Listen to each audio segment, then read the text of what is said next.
হলে অথবা নেটওয়ার্কের সমস্যার কারণে যদি কথা বুঝতে অসুবিধা হয় অবশ্যই আমাকে বলবেন। ঠিক আছে? আর ডিসকাশনের সময় যে কোনো সময় কোনো কোশ্চেন থাকলে অবশ্যই আমাকে কোশ্চেন করবে অথবা চ্যাট বক্সেও লিখতে পারবে।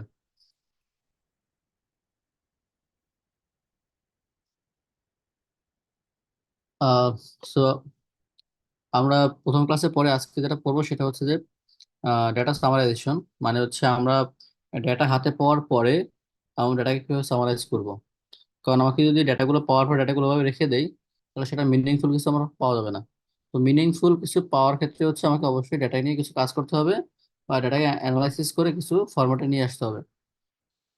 তো আমরা আজকে যে টুলটা শিখবো সেটা হচ্ছে এমন একটা টুল যেটা অলরেডি তোমরা পড়ে আসছো বা এটা তোমরা জানো, হয়তো আমরা নতুন করে শিখবো আবার। তো আমরা বেরিয়ে পড়েছিলাম দুইটা টাইপের, একটা ছিল কোয়ান্টিটেটিভ আর কোয়ালিটেটিভ।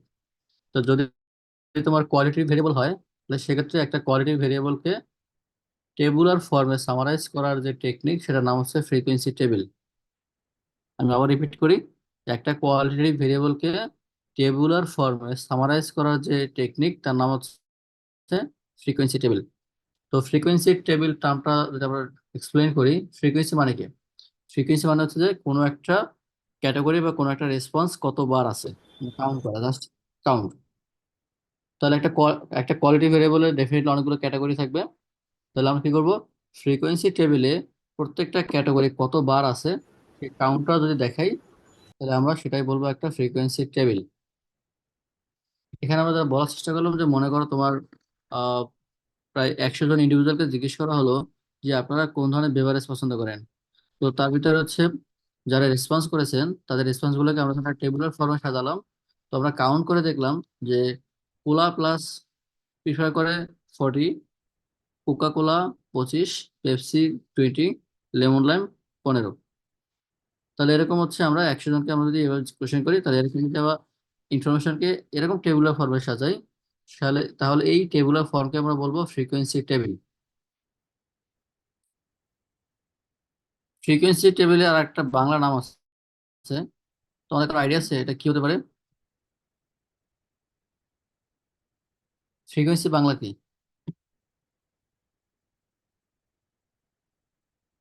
আমাকে তোমরা শুনতে পাচ্ছ? জি স্যার। স্যার ফ্রিকোয়েন্সি মেইনলি মানে হচ্ছে একটার পর একটা বা সিকোয়েন্স মেনটেন এরকম কিছু বোঝায় না? মানে হ্যাঁ, ওইটা একটা মিন করে বা পরিসংখ্যানের ক্ষেত্রে ফ্রিকোয়েন্সি বলতে বোঝানো হচ্ছে আমাদের কথা গণসংখ্যা। ঠিক আছে? আমরা ক্লাস 9 বলছিলাম যে গণসংখ্যা সারণী, মনে আছে? হ্যাঁ স্যার। জি স্যার। এখানে ফ্রিকোয়েন্সি বলতে আমরা বোঝাচ্ছি এরকম যে গণসংখ্যা। ঠিক আছে? মানে কোনো একটা ক্লাস বা কোনো একটা ক্যাটাগরি কতবার আছে এটা কাউন্ট করা।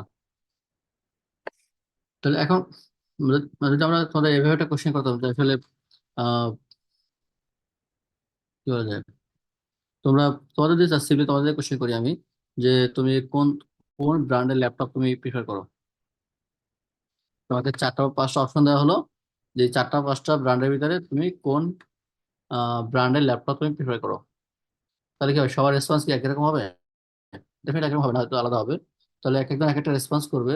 সেখান থেকে আমি কাউন্ট করি, সাপোজ আমার 5টা ব্র্যান্ড আছে ABCDE।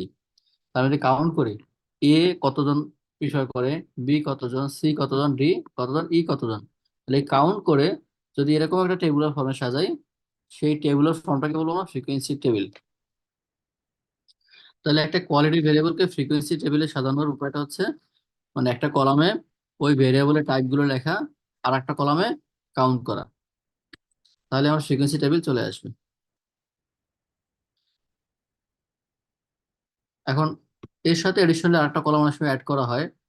মানে আমরা যদি বলি এই যে 40, 25, 20, 15, এগুলো সব হচ্ছে কি অ্যাবসলুট মেজার। তো অ্যাবসলুট মেজারের বাইরেও একটা মেজার আছে যারা হচ্ছে রিলেটিভ মেজার। তাহলে সেটা কিরকম? মনে করো তোমাদের যদি একটা কোশ্চেন করা হয়, আমি তোমাদের বুঝতে সুবিধার জন্য বলছি। মনে করো তোমার দুইটা স্কুল আছে, স্কুল এ আর স্কুল বি। মনে করো যে স্কুল এ তে পাশ ফেল যদি আমি চিন্তা করি, ঠিক আছে? মনে করো পাশ করছে হচ্ছে 40 আর ফেল করছে মনে করো সাপোজ ইন কেস 30। আর স্কুল বি তে পাশ করছে তোমার 45 আর ফেল করছে সাপোজ 55। এবার তোমাকে কোশ্চেন করা হলো যে কোন স্কুলে বেশি পাস করেছে, তা তুমি কি বলবে?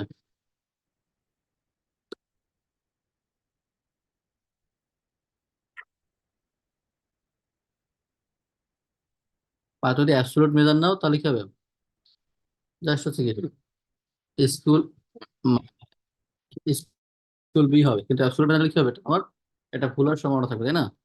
কারণ কারণটা হচ্ছে মানে এই স্কুল বিতে পরীক্ষা দিচ্ছে কি বেশি পরীক্ষার্থী, এরা তো পাস বেশি করতেই পারে। কিন্তু যদি ইন জেনারেল চিন্তা করো যে তোমার টোটাল রেসপেক্টে, এখানে টোটাল কত 70, আর এখানে আমার হচ্ছে 100, তাহলে 100 বিতে সে 45 জন পাস করছে, আর এখানে কি 70 বিতে 40 পাস করছে। তাহলে আমরা যদি টোটাল রেসপেক্টে চিন্তা করি, মানে তাহলে তো আলাদা একটা কলাম দিয়ে অ্যাড করি আমরা পার্সেন্টেজ, মনে করো ইন কেস পার্সেন্টেজ বের করি, তাহলে পার্সেন্টেজটা কি, আমার পার্সেন্টেজ হচ্ছে আমার একটা মেজারমেন্ট, এটা হচ্ছে টোটাল রেসপেক্টে বের করা হয়। তাহলে 40 ডিভাইড বাই কি 70, এটা 40 ডিভাইড বাই 70 মাল্টিপ্লাইড বাই 100, তাহলে কি হবে একটা পার্সেন্টেজ চলে আসবে। একইভাবে এখানে কি হবে, 45 ডিভাইড বাই 100 মাল্টিপ্লাইড বাই 100। তাহলে আমরা যে মেজারটা পেলাম এই পার্সেন্টেজ, এটা হচ্ছে রিলেটিভ মেজার। তাহলে রিলেটিভ মেজার সুবিধা হচ্ছে রিলেটিভ মেজারের টোটাল করলে কত হবে, এটাও 100, এটাও 100। তো সেক্ষেত্রে আমি ডিরেক্টলি দুইটা পার্সেন্টেজ কম্পেয়ার করে বলতে পারবো যে কোন স্কুলে পাস বেশি করছে, কোন স্কুলে কম করেছে।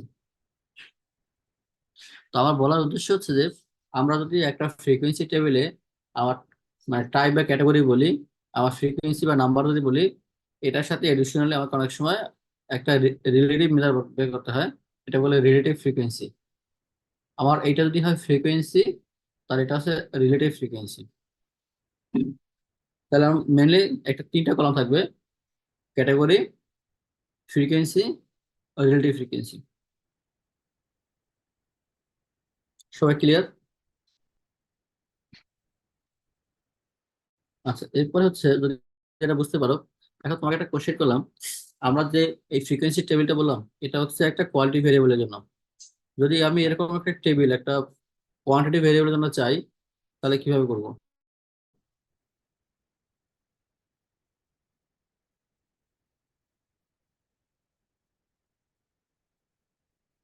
মানে আমি যদি তোমাদের একটা এক্সাম্পল দিচ্ছি প্রথম ক্লাসে, মনে করো আমি জানতে চাই যে প্রত্যেক স্টুডেন্টের মান্থলি এক্সপেন্ডিচার কিরকম। তাহলে মান্থলি তাহলে আমি যদি র্যান্ডমলি যদি 50 জন স্টুডেন্টকে সিলেক্ট করি, তাহলে প্রত্যেকের মান্থলি এক্সপেন্ডিচার ডিফারেন্ট হবে। এবং এই মান্থলি এক্সপেন্ডিচারটা আমি যদি একটা টেবুলার ফর্মে সাজাতে চাই, তাহলে কিভাবে করবো? তাহলে আমি কি এইভাবে লিখবো যে আমার এটা হচ্ছে এক্সপেন্ডিচার, একটা কলামে আমি লিখলাম কারো হচ্ছে কি, কারো হয়তো 5,000 সাপোজ মনে করো, কারো হলো 10,000, কারো হয়তো 11,000, কারো হয়তো 11,020, ঠিক আছে?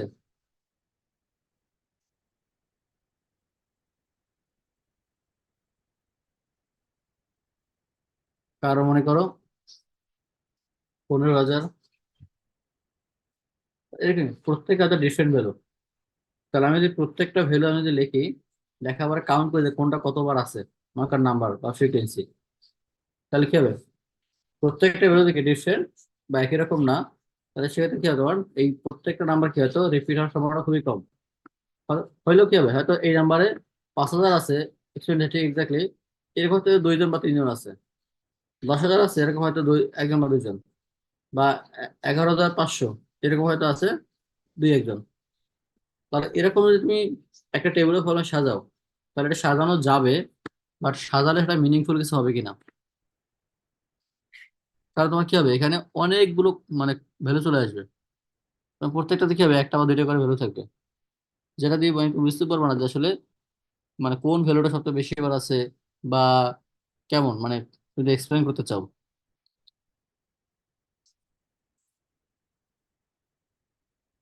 তো তাহলে কারণ হচ্ছে দেখো এখানে তুমি যখন বুঝতে পারতেছো যে তোমার কোকা কোলা কি, অধিকাংশ মানুষ কি কোকা কোলা অথবা মানে কোলা প্লাস, মানে অধিকাংশ মানুষ কোলা প্লাস নাহলে কোকা কোলা দুইটা একটা পছন্দ করে, তাই না?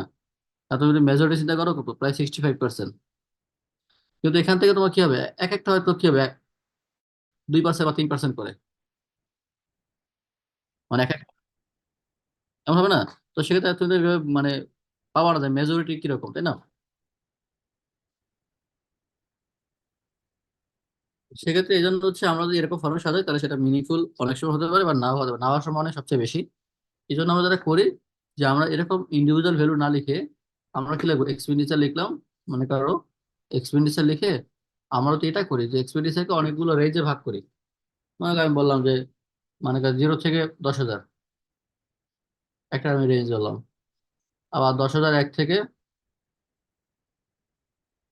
মনে করো 20,000। ঠিক আছে, তাহলে এরকম অনেকগুলো রেঞ্জে ভাগ করলাম, ভাগ করে আমি কাউন্ট করলাম যে এই রেঞ্জে কতজন আছে, মানে কতজন স্টুডেন্ট আছে যাদের এক্সপেন্ডিচার 0 থেকে 10,000, আমি কাউন্ট করে বললাম। তাহলে এরকম এই রেঞ্জে কত কাউন্ট করলাম, তাহলে সেখানে আমরা একটা আইডিয়া পেয়ে যাবো আসলে অধিকাংশ স্টুডেন্টদের এক্সপেন্ডিচার কেমন আসলে, বা কোন রেঞ্জে বিলং করে। বুঝতে পেরেছো?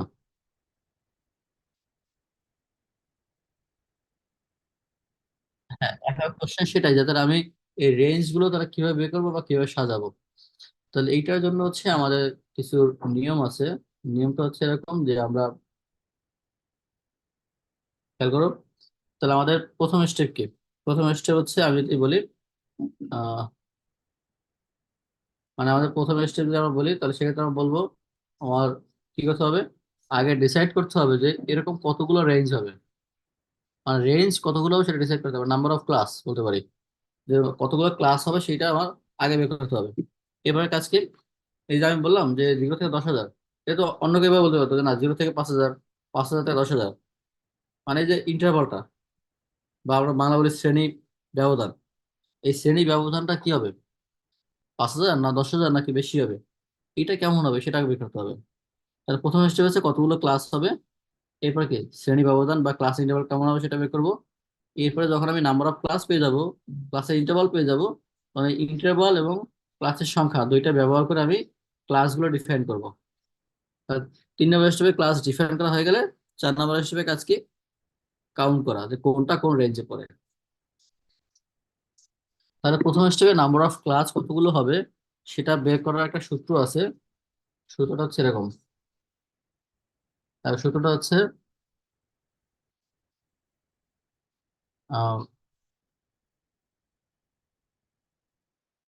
Number of class K equal হচ্ছে এরকম, যে 1 + 3.33 log n। তাহলে এটা কি, এটা হচ্ছে নাম্বার অফ অবজারভেশন। তাহলে তুমি যে সকল ভ্যালু ব্যবহার করে তুমি একটা টেবিল তৈরি করবে, সেখানে কতগুলো ভ্যালু আছে সেটা হচ্ছে আমার এন। তাহলে এই ফর্মুলায় এন এর মান বসিয়ে দিলে আমি নাম্বার অফ ক্লাস কে পেয়ে যাব। তাহলে এখন কোশ্চেন হচ্ছে এরকম ফর্মুলা যদি আমি বসাই তাহলে সেক্ষেত্রে কে এর মানটা কি, ফ্র্যাকশন আসতে পারে। বাট আমরা কি জানি ক্লাসের সংখ্যা এটা কখনো ফ্র্যাকশন হয়? আচ্ছা ক্লাস হবে 2টা, নাহলে 3টা, নাহলে 5টা, এরকম তো আর কোনো সম্ভাবনা নাই যে 5.5টা ক্লাস অত 6.5টা ক্লাস, মানে ক্লাসের সংখ্যা ফ্র্যাকশন সম্ভব নয়। তো আমরা কি করব, ক্লাসের সংখ্যা পূর্ণ সংখ্যা করব। তাহলে এখানে ফর্মুলা অ্যাপ্লাই করার পরে কে যদি ফ্র্যাকশন আসে তাহলে সেটাকে আমরা পূর্ণ সংখ্যায় রূপান্তর করে নেব, সেটা রাউন্ড আপ করে অথবা রাউন্ড ডাউন করে যেটাই হোক আমরা রূপান্তর করে নেব।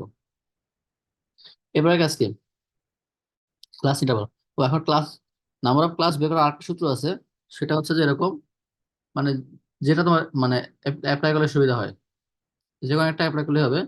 সো আমরা একটা সূত্র অ্যাপ্লাই করবো যে 2 টু দি পাওয়ার কে গ্রেটার অর ইকুয়ালেন, তাহলে নাম্বার অফ ক্লাস কে হবে নাম্বার অফ ক্লাস যার জন্য এই শর্ত ফুলফিল হবে। তাহলে যে সকল কে এই শর্ত ফুলফিল করবে তার ভিতরে স্মলেস্ট কে হচ্ছে আমার নাম্বার অফ ক্লাস।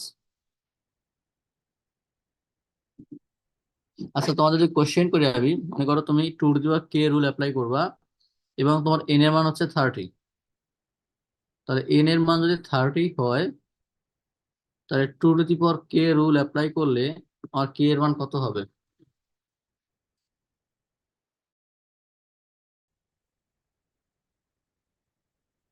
সবাই কোশ্চেনটা একটু খেয়াল করো।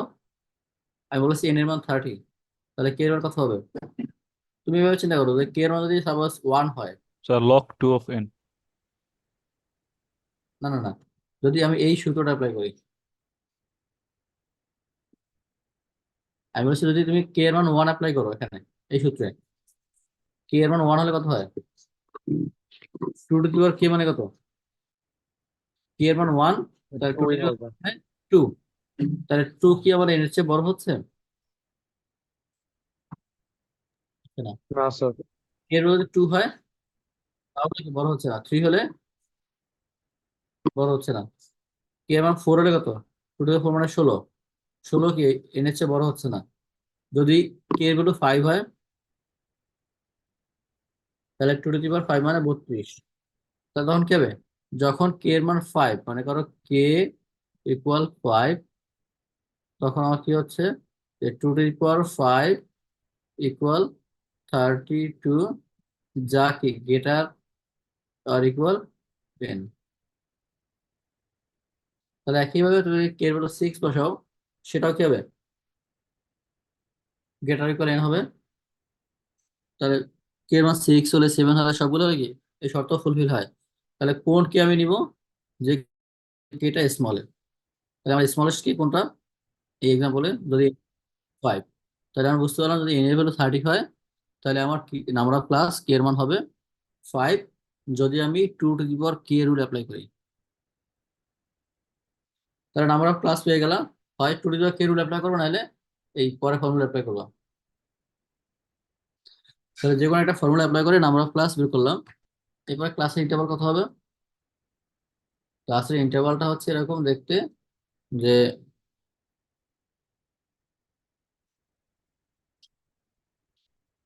যে নাম্বার অফ ক্লাস ইন্টারভাল হচ্ছে এরকম, যে maximum value minus minimum value divide by k, ডেটার maximum value minus minimum value by কে।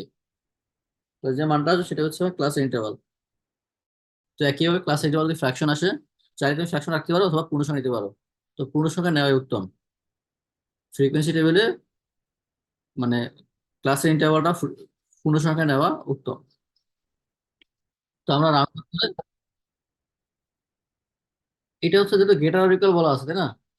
তাই গেটার বলা মানে কি মিনিমাম এটা।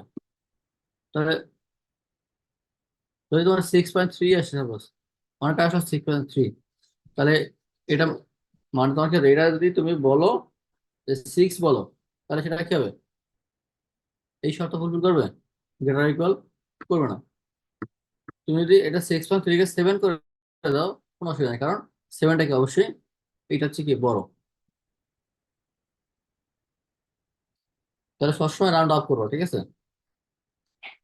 মানে পরে ইন্টিজার নিয়ে যাবা। তার নাম্বার অফ ক্লাস আর ক্লাস ইন্টারভাল পাওয়ার পরে আমি কি করব? আমরা ক্লাস ডিফাইন করব, তারপর টেলি করব, টেলি করে ফ্রিকোয়েন্সি বের করব। তো একটা এক্সাম্পল দেয়া আছে, সেই এক্সাম্পলটা করো একটু।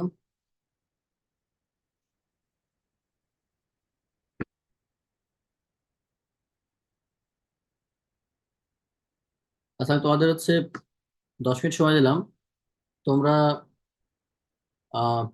প্রবলেমটা সলভ করে আমাকে বলো।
তোমরা কি ট্রাই করতেছো?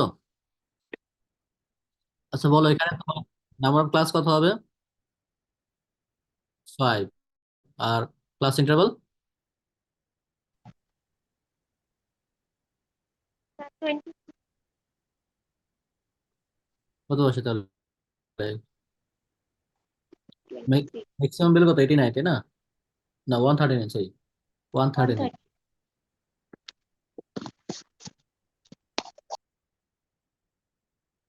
130। 26।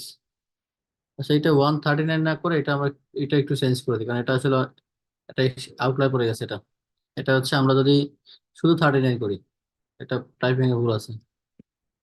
এই শুধু 39, ঠিক আছে? তাহলে কত বসে থাকে? 89, 89, 89। তাহলে 16 হবে। 16, তাই না? Yes sir. 16 না ধরে এটা 15 ধরি আমরা, ঠিক আছে? 15 ধরতে গেলে মানে মানে টেবিলের ফর্মটা এমন ভাবে সাজানো যাতে মানে বুঝতে সুবিধা হয় বা মানুষের কি আন্ডারস্ট্যান্ডিং সুবিধা হয়। তো 16 চেয়ে 15 ধরলে কি মোর মিনিংফুল হয়, তাই না? তাহলে আমরা যদি ক্লাসগুলো এভাবে ডিফাইন করি, দেখো এখানে মিনিমাম কত তোমার? স্যার 9। 9। তাহলে আমরা যদি 5 থেকে ধরি, হ্যাঁ, যে 5 থেকে 20, তারপরে আমি যদি এটা এটা বলি হচ্ছে আমার টাইম, তাই না? এটা টাইম যদি হয়, আমি লিখলাম টাইম, তারপরে 5 থেকে 20, তারপরে 21 থেকে 35, তারপরে 36 থেকে 50, 50 থেকে 51 থেকে 65, আবার 66 থেকে 80, আর 81 থেকে 95। তা ক্লাসের সংখ্যা কয়টা বেশি আমরা? 5টা।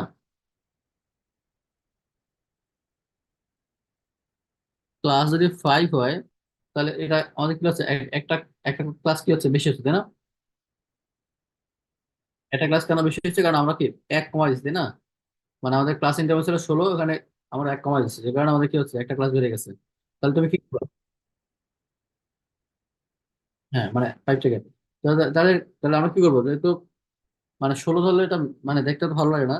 তো যেটা করবো সেটা হচ্ছে আমরা ক্লাসের যে এইটা সংখ্যা, সেটা 5-এর জায়গায় তুমি মনে করো তুমি রাউন্ড অফ করে 5 পাইছো, পরে কি করবো? এটাকে আবার বলবো এটাকে আমরা 6 করতে পারি।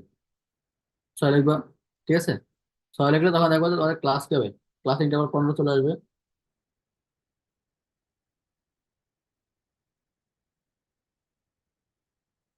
মানে এইটার কারণ মানে এইটা হচ্ছে মেইন মানে লজিকটা হচ্ছে যে তুমি যখন এই ক্লাসগুলো ডিফাইন করবা, ডেফিনেটলি রুল ফলো করতে হবে, বাট এখানে একদম ফিক্সড না যে এইটা করতেই হবে। বাট তোমার একটা মিনিংফুল কিছু করার জন্য তুমি কিছু কাস্টমাইজ করতে পারবা। আর এখানে মেইন এটা হচ্ছে যে প্রত্যেকটা ক্লাসের ইন্টারভাল সেম হবে। প্রত্যেকটা ক্লাসের ইন্টারভাল সেম হতে হবে।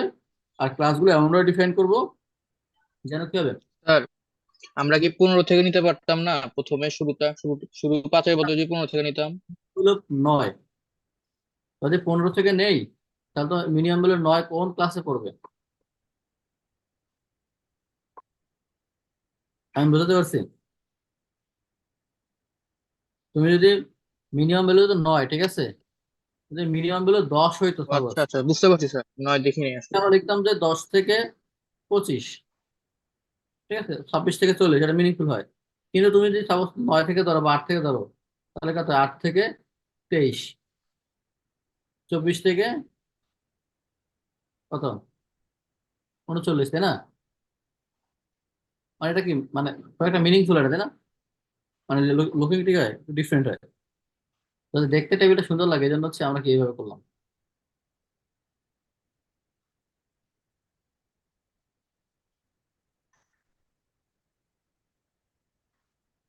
না, এটা হয়ে যাচ্ছে। তুমি এখন দেখো, তুমি যখন আবার তুমি কি করছো, আগের স্টেপে ব্যাক করে তুমি কি করছো?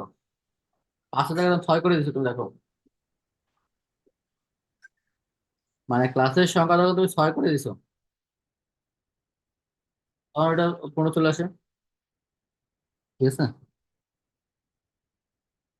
তাহলে আমরা ক্লাস ওয়ান ডিফাইন করবো, তারপরে কি আমি টেলি করবো, জাস্ট কোনটা কোনটা আমার কাছে সাপোজ আমার প্রথম থেকে 70, তাহলে 70 কোন জায়গায় পরে আমার, 70 পরে হচ্ছে আমার 65 থেকে 80, এখানে একটা দিলাম।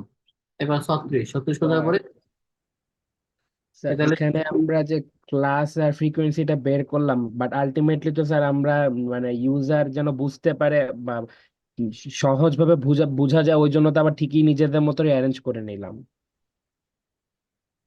না, এখন দেখো আমি যে কাস্টমাইজ করলাম, আমি কিন্তু রেডিক্যালি অনেক চেঞ্জ করিনি, তাই না? ব্যাপারটা এরকম নয় যে আমি আমার মতো করে, মনে করো আমার ক্লাস ইন্টারভাল পেলাম 16, আমি সেখানে 20 করে ফেললাম, বা আমি 10 নিয়ে ফেললাম। আমি জাস্ট খুব মাইনর চেঞ্জ করেছি, তাই না? আর সবসময় যে এরকম মাইনর চেঞ্জ এই করা, মাইনর চেঞ্জ গুলো কি স্যার মানে কোনো রুলস বা রেগুলেশনের মধ্যে ইয়া করে করতে হয় নাকি না এটা না, এটা ইয়ে এটা বুঝে? এটা সাবজেক্টিভ, এটা বুঝে, ঠিক আছে। এটা যেহেতু দেখো আমি তোকে বলি, যেহেতু অ্যানালাইসিসটা তুমি করতেছো, তো তোমার অডিয়েন্সকে বা তুমি যাদেরকে মানে তোমার অ্যানালাইসিসটা শো করবা, তো তাদেরকে তোমার কনভিন্স করার জন্য বা বোঝানোর জন্য তুমি যেভাবে রেঞ্জ করলে তুমি বুঝাতে পারবা যে বা কেসি হবে জিনিসটা, বা মানুষ বুঝতে পারবে, তুমি যদি সেভাবেই তৈরি লিখবা বা তৈরি করবা। তাহলে স্যার গ্রেটার অর ইকুয়াল যে ইয়েটা ছিল কেয়ার ভ্যালু, তো ওইখানে তো স্যার আমরা যদি এখানে 16 এর জায়গায় 20 ধরি তাহলে সমস্যাটা কি হবে? না, 20 দ্বারা তো সমস্যা নাই। টেবিল কি, টেবিল তো মনে হয় স্যার তখনও 5ই থাকবে, মানে ক্লাস তো তখনও 5টাই থাকবে। হ্যাঁ, 20 ধরতে পারো অবশ্যই। 20 তুমি, এটা তো আমি বলছি তুমি, আমি বললাম যে তুমি 16 জায়গায় 15 করলা, তাহলে কি ক্লাস সংখ্যাটা বেড়ে গেল? তাহলে আগের স্টেপে গিয়ে তুমি ক্লাসের সংখ্যা কি হলো, এক বাড়াই দিলা 6, আর ইন্টারভাল কি হলো, অটোমেটিক 15 চলে আসলো। আর তুমি যদি সেটা না করো, তুমি যদি কাস্টমাইজটা অন্যভাবে করলা, যে তুমি 16 জায়গায় কি করে দিলা, 20 করে দিলা, ঠিক আছে।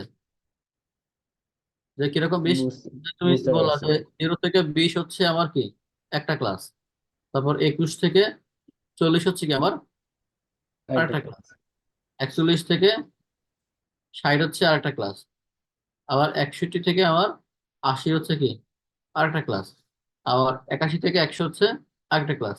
এখন দেখো, তোমার যদি মনে হয় যে না এই ক্লাসগুলোর চেয়ে এই ক্লাসগুলো মোর মিনিংফুল, বা ইন্টারপ্রেট করা সহজ, বা কনভিন্স করা আরো সহজ, মানুষকে বোঝানো সহজ, তাহলে তুমি সেটা করবা। তার মানে জিনিসটা আসলে আমার উপরে ডিপেন্ড করতেছে। হ্যাঁ, অবশ্যই অবশ্যই অবশ্যই। তাহলে আমরা ক্লাস ডিফাইন করব, ক্লাস ডিফাইন করার পর আমি টেলি করব, তারপর কাউন্ট করব, ঠিক আছে। তাহলে আমরা ক্লাস ডিফাইন করার পরে আমি এডিশনাল কি করবো, একটা টেলি কলাম অ্যাড করব, তারপর আমি কি করব, আমি এই টেলি বের করবো, তারপর কি টেলিগুলো কাউন্ট করে আমি ফ্রিকোয়েন্সি লিখবো, ফ্রিকোয়েন্সি,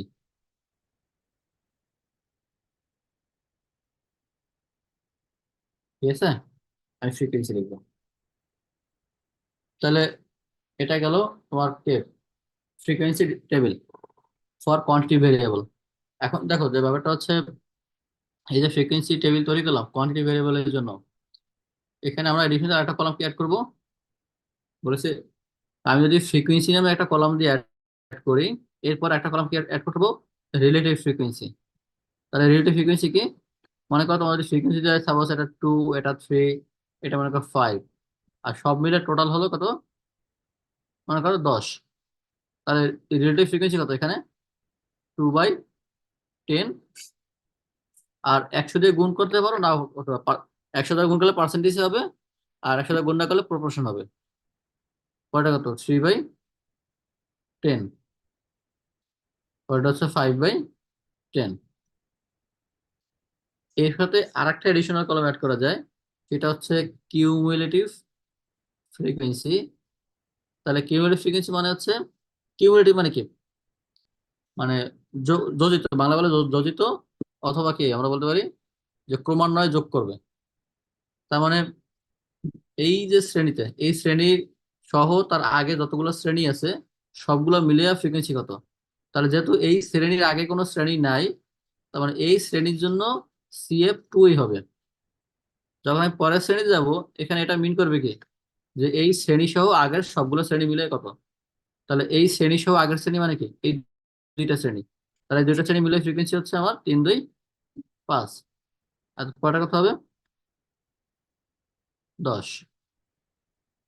তাহলে কিউমুলেটিভ ফ্রিকোয়েন্সি বের করতে পারি। তাহলে এর সাথে অ্যাডিশনাল কি বের করতে আবার রিলেটিভ কিউমুলেটিভ ফ্রিকোয়েন্সি। এটা হচ্ছে আমার এই প্রত্যেকটা সিএফ কে আমি আবার টোটাল দিয়ে ভাগ করব। তাহলে এটা কত হবে? 2/10। এটা হবে 5/10। এটা হবে 10/10। তাহলে একটা ফ্রিকোয়েন্সি টেবিল বা এটা একটা নাম আছে ফ্রিকোয়েন্সি ডিস্ট্রিবিউশন, একই জিনিস। তো ফ্রিকোয়েন্সি ডিস্ট্রিবিউশন বা ফ্রিকোয়েন্সি টেবিল এর মেইন কলাম কি কি? Class, tally, frequency, relative frequency, cumulative frequency, relative cumulative frequency. কারো বুঝতে অসুবিধা আছে?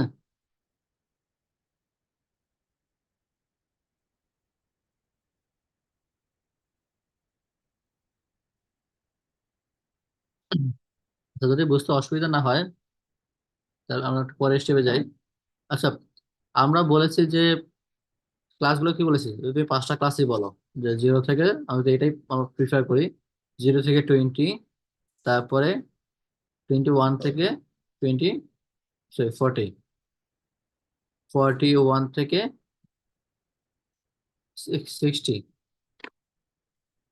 তাহলে এই ধরনের শ্রেণী একটা নাম আছে। আমরা বিচ্ছিন্ন শ্রেণী অবিচ্ছিন্ন শ্রেণী পড়েছি, মনে আছে? তাহলে আমাদের এই শ্রেণীগুলো কি? অবশ্যই বিচ্ছিন্ন শ্রেণী, কারণ যদি কোনো একটা নাম্বার যদি 20 এবং 21-এর মাঝখানে হয় তাহলে সেটা কি আমার এখানে আসবে না, মানে কন্টিনিউশন নাই, ঠিক আছে? আর 0 থেকে 20, তারপরে কি 20-এর পরে 21 থেকে শুরু, মানে 20 থেকে 21-এর মাঝখানে কোনো নাম্বার আমরা কনসিডার করতেছি না, ঠিক আছে? তাহলে এগুলো বিচ্ছিন্ন শ্রেণী। তোমাদের কি মনে আছে যে বিচ্ছিন্ন শ্রেণী থেকে অবিচ্ছিন্ন কিভাবে করে?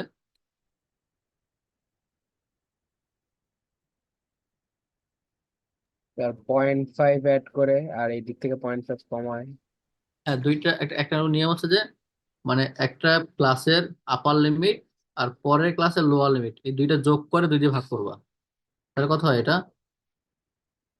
20 আর 21 যোগ করে 2 দিয়ে ভাগ করলে কত হবে? 20.5। তাহলে বোধ জায়গায় লিখবে একই, যে 20.5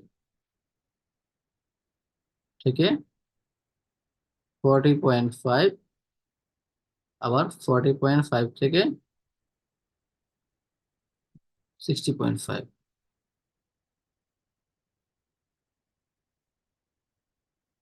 তাহলে দেখো, কোশ্চেন হচ্ছে যদি একটা নাম্বার এক্স্যাক্টলি 20.5 হয় তাহলে তাকে তুমি কোন ক্লাসে রাখবা? যদি এক্স্যাক্টলি 20.5 হয় তাহলে আমরা এটা সাধারণত, তুমি যেভাবে ডিফাইন করো, তুমি যদি বলো যে আমার এটা হচ্ছে এরকম, এরকম হবে, তার মানে কি আমার প্রথম নাম্বারটা ইনক্লুড আর শেষেরটা ইনক্লুড না। তাহলে এই ইন্টারভালে 0 থেকে শুরু করে 20.5 পর্যন্ত আগের সব নাম্বার নেবে, কিন্তু যদি 20.5 হয় তাহলে সেটা কি হবে? এই ক্লাসে না রেখে সেটা পরের ক্লাসে নিবে। আবার পরের ক্লাসে কি হচ্ছে, 20.5 থেকে শুরু করে 40.5 এর ঠিক আগ পর্যন্ত। তো যেমন আছে 40.49, তাহলে সেটাও কি হবে? এই শ্রেণীতে হবে। কিন্তু 40.5, হ্যাঁ 40.5 হলে পরের শ্রেণীতে চলে যাবে।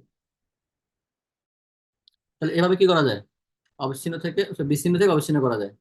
আর একটা হয়ে যাচ্ছে কি, আমি যেভাবে লিখতাম যে 0 থেকে 20, আবার এখানে ঠিক এক্স্যাক্টলি লিখলাম যে আবার 20 থেকে 40, আবার 40 থেকে 60, আবার 60 থেকে 80। তাহলে কি হবে? যে মানে এখানে 0 থেকে শুরু করে 20 পর্যন্ত, 20-র আগ পর্যন্ত সব নম্বর হবে। মনে করো 19.99, সেটা কি তোমার প্রথম ক্লাসে হবে। যখন 20 হয়ে যাবে বা 20 অ্যাবাভ, তখন সেটা কি হবে? পরের ক্লাসে চলে যাবে। তাহলে পরের ক্লাসে আবার কি হবে? ঠিক 40-এর আগ পর্যন্ত সব নম্বর হবে, 40 বা 40 বেশি হয়ে গেলে সেটা পরের ক্লাসে যাবে। তাহলে এভাবে কি আমরা বিচ্ছিন্ন থেকে অবিচ্ছিন্ন করতে পারি। ওকে, এরপরে যেটা বলবো সেটা হচ্ছে, আমরা যদি এই টেবুলার ফর্মকে আমাদের গ্রাফিক্যালি দেখতে চাই, তাহলে কিছু গ্রাফ আছে। মনে করো আমরা যদি একটা ফ্রিকোয়েন্সি টেবিল কোয়ালিটির ভেরিয়েবলের জন্য, সেটাকে আমি যদি গ্রাফিক্যালি দেখি, দেখো এটা এখন একটা গ্রাফ যদি তৈরি করি, তাহলে গ্রাফটা কেমন হবে? আমি যদি মনে করো কোকা প্লাস সিপি মনে করো, ঠিক আছে, তারপর কোকা কোলা সিসি, পেপসি যেন পি, লেমন এই লিখলাম। তো প্রত্যেকটা যেন আমি যদি একটা কি বার তৈরি করি, বারের হাইটটা যদি হয় কি তার নাম্বারের সমান, মনে করো এটা হচ্ছে তোমার 10, 20, 30, 40, 50, তারপর 50, তাহলে একটা বার তৈরি করলাম যে সিপি, যার হাইট কত হবে 40-এর সমান। তারপর কোকা কোলার জন্য হচ্ছে 25, তাহলে এটা হচ্ছে 25-এর সমান। পেপসি কত 20, আর লেমন লাইম হচ্ছে আমার 15। তাহলে এই যে বারটা, এই বারটার দিকে আমরা যদি তাকাই, তাহলে এক নজরে বুঝতে পারবো যে কোন ক্যাটাগরিটা বেশি আছে আর কোন ক্যাটাগরি কম আছে। মানে ভিজুয়ালাইজ করা কি সহজ, টেবিলে দেখাচ্ছে কি ভিজুয়ালাইজ করা সহজ। এই জন্য অনেক সময় আমাদের টেবিলের ফর্মে গিয়ে আমরা না সাজিয়ে আমরা অনেক সময় গ্রাফেও দেখাই। তো একটা ফ্রিকোয়েন্সি টেবিলকে চাইলে আমরা গ্রাফিলে দেখতে পারি। তার জন্য হচ্ছে সব থেকে সহজ টুল হচ্ছে কি আমার এই গ্রাফটার নাম হচ্ছে বার চার্ট। এটা হচ্ছে আমার বার চার্ট। আর যখন কোনো গ্রাফ করবে, অবশ্যই গ্রাফের এক্স অক্ষে কি আছে, ওয়াই অক্ষে কি আছে সেটা লিখতে হবে। তাহলে এক্স অক্ষে আমার কি বললাম, এই টাইপগুলো বললাম, এই টাইপগুলো কিসের বেভারেজ, হ্যাঁ, তাহলে লিখবো বেভারেজ।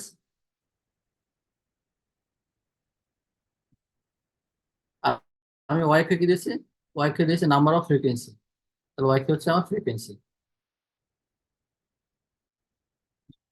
তাহলে এই চার্ট হচ্ছে বার চার্ট। এরকম আরেকটা চার্ট আছে এই সেম জিনিস দেখানোর, সেটা হচ্ছে একটা পাই চার্ট। আমরা চাইলে কি এই চার্টটাকে আমরা পাই চার্টে দেখাতে পারি।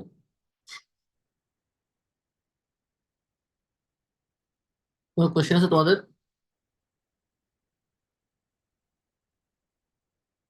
না, পার্সেন্টেজে দেখাতে পারি, কিন্তু আসলে পার্সেন্টেজ তুমি এই যে 100%, টোটাল তো 100% হয়, 100% তুমি কিভাবে ডিভাইড করবা? এটা ডিভাইড করা একটু মুশকিল। আমি যদি এটাকে যদি পয়সাটা দেখাই, তাহলে আমি এটা এইভাবে করতে পারি, দেখো। মানে আমি পয়সাটা আসলে লিখবো, মানে পার্সেন্টেজ লিখবো, কিন্তু আসলে ড্র করার সময় পার্সেন্টেজ ইউজ করি না। আমরা ড্র করার সময় কি করি, আমরা কোণ ব্যবহার করি। একটা সেন্টারে কত ডিগ্রি কোণ হয়? 360 ডিগ্রি। তাহলে আমি যদি কোলা প্লাস চিন্তা করি, কোলা প্লাসের জন্য কোণ কত হবে?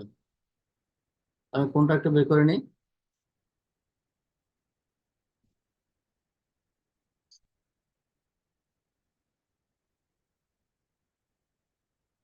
না, শুধু পার্সেন্টেজ বের করলাম এখন, না কোশ্চেন হয়তো বুঝতে পারো না।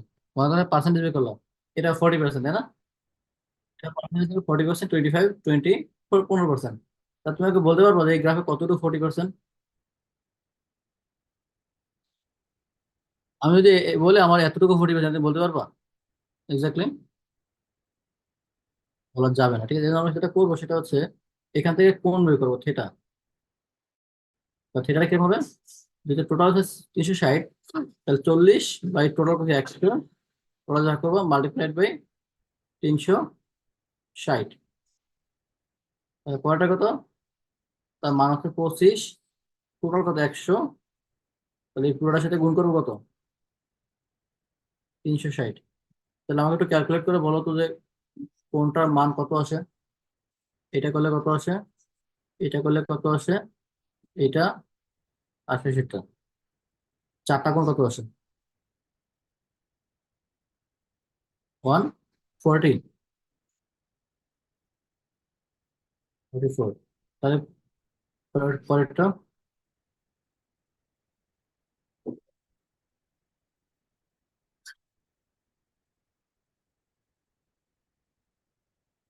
নাইনটি, পরেরটা হয়তো 90 চেয়ে কম হবে না, কত হতো 70, 72। আর পরেরটা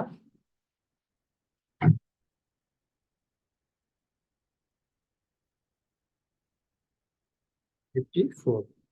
তাহলে এটা হচ্ছে আমার কোণ, ঠিক আছে। তা আমি এটা করবো, আমি জানি যে একটা সার্কেলের সেন্টারে 360 ডিগ্রি কোণ হয়।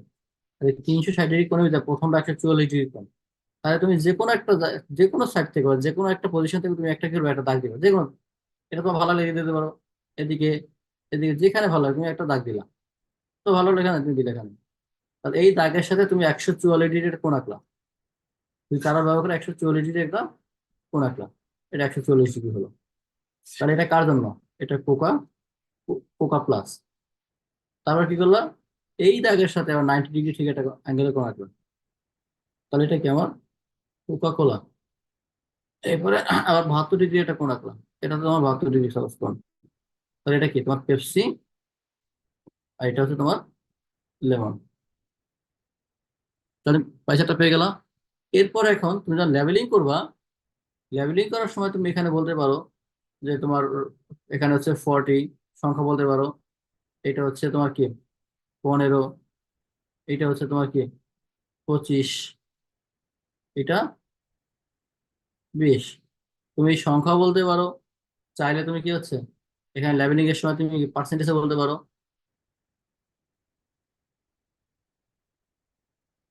মানে এই স্লাইসটাতে কতটুকু সেটা তাহলে পার্সেন্টেজে বলা যাবে, বা এই সংখ্যাও বলা যাবে।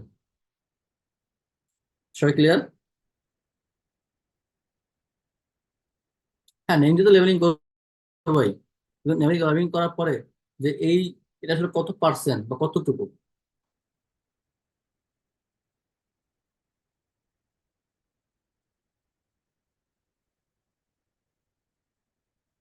এটা গেল পাই চার্ট বা বার চার্ট।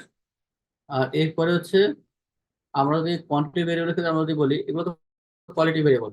আর কোয়ান্টিটি ভেরিয়েবল ক্ষেত্রে আমরা যেরকম ফ্রিকোয়েন্সি ডিস্ট্রিবিউশন করি, সেখান থেকে আমরা বের করতে পারি সেটা হচ্ছে একটা হিস্টোগ্রাম পেতে পারি।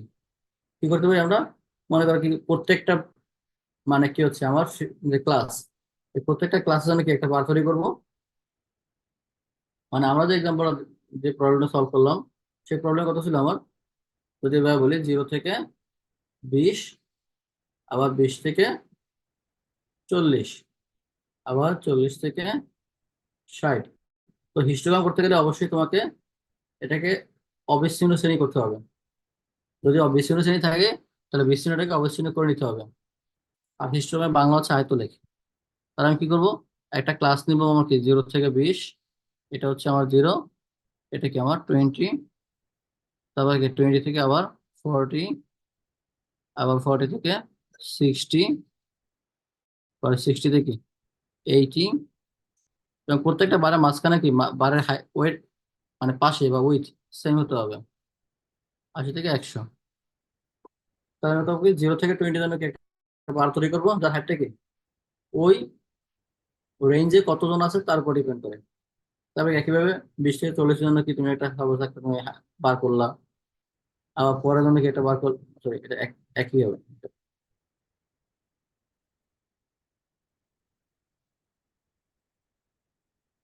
ঠিক আছে? এরকম যেটাই হবে আর কি। তাহলে কি হলো, এরকম একটা গ্রাফ তৈরি করলাম। তাহলে এটা এক্স অক্ষ বরাবর কি হবে, এক্স অক্ষ বরাবর হচ্ছে তোমার কি ওই ভেরিয়েবলের নামটা, আর ওয়াই অক্ষে কি হবে তোমার ফ্রিকোয়েন্সি। তাহলে এই গ্রাফটার নাম হচ্ছে তোমার হিস্টোগ্রাম। ঠিক আছে? এরপরে আমরা আরেকটা গ্রাফ শিখবো, সেটা হচ্ছে ফ্রিকোয়েন্সি পলিগন। তো পলিগনটা কিরকম, আমরা যদি এটা টাইম বলি বা টাইমের কি রেঞ্জ বা ক্লাস, আমরা এই প্রত্যেকটা টাইমে কি একটা ফ্রিকোয়েন্সি পাবো না, যে এই রেঞ্জে কতজন, এই রেঞ্জে কতজন আছে, এই রেঞ্জে কতজন, আমি ফ্রিকোয়েন্সি জানবো। আমি যদি একটা এডিশনাল কলাম অ্যাড করি, আমি যদি মিড পয়েন্ট, মিড পয়েন্ট, তাহলে মিড পয়েন্ট কি প্রত্যেকটা ক্লাসে মিড পয়েন্ট। তাহলে 0 থেকে 10 মিড পয়েন্ট, 20 মিড পয়েন্ট 10, 20 থেকে 40 মিড পয়েন্ট হচ্ছে আমার 30, 40 থেকে 60 মিড পয়েন্ট হচ্ছে আমার 50, তাই না? 50। তাহলে আমি এটা করবো যে এক্স অক্ষ বরাবর আমি মিড পয়েন্ট লিখবো, আমার মিড পয়েন্ট আমার মনে করো তোমার প্রথমে মিড পয়েন্ট 10, এটা মনে করো আমার 10 মিড পয়েন্ট, এটা হচ্ছে 10, পরেরটা কি আমার 20, 30, এটা 50, এটা 70, এটা 90। এটা মিড পয়েন্ট গুলো লিখবো, এবং প্রত্যেকটা মিড পয়েন্টের এগেনস্টে আমার ফ্রিকোয়েন্সি কত, সেই ফ্রিকোয়েন্সি বরাবর আমি এটা কি করবো ডট দিব, ফ্রিকোয়েন্সি বরাবর আমি এটা ডট দিব।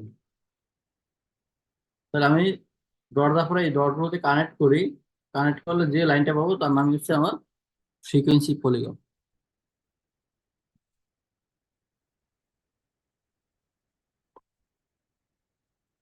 কার কোনো কোশ্চেন আছে?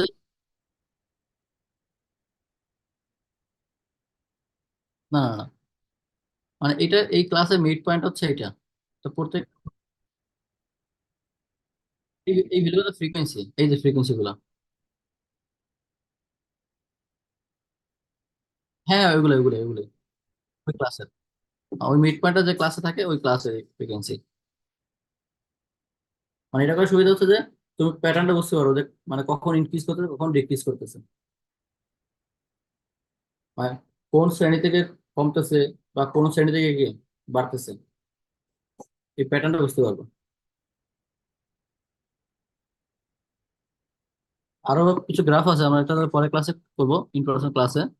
যদি পরের ক্লাস ইনপারসন করি আমরা, যদি গরম এভাবে যদি কন্টিনিউ করে তাহলে তো মুশকিল হয়ে যাবে। তোমাদের কোনো কোশ্চেন আছে আজকে ক্লাস নিয়ে?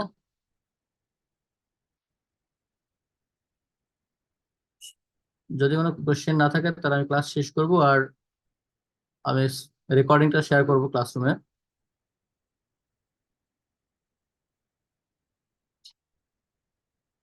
হ্যাঁ আমি দুইটাই আমি আজকে মানে ক্লাসরুমে হচ্ছে তোমার স্লাইড প্লাস হচ্ছে রেকর্ডিং দিয়ে দেবো, ঠিক আছে? তাহলে রেকর্ডিংটা স্টপ করে আমি অ্যাটেন্ডেন্স নিব এখন।